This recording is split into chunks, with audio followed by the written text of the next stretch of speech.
Ja jums ir automašīna Rīgā, jums jāzina viena lieta – regulāra eļļas maiņa ir vienkārši nepieciešama.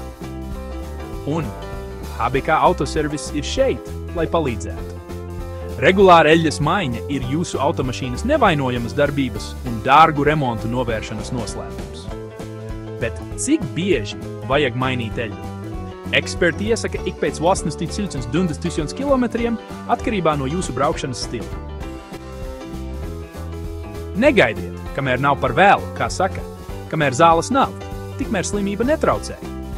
HBK Autoservis mēs veicam eļļas maiņu ātri un bez liekām raizēm.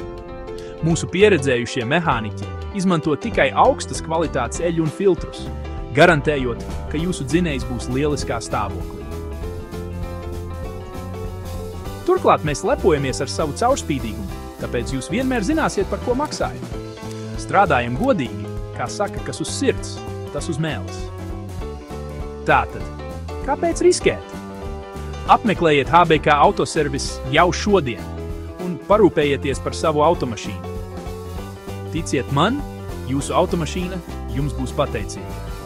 Galu galā automašīna ir kā otras mājas, par to ir jātur acis vaļā. HBK Autoservis, jūsu automas.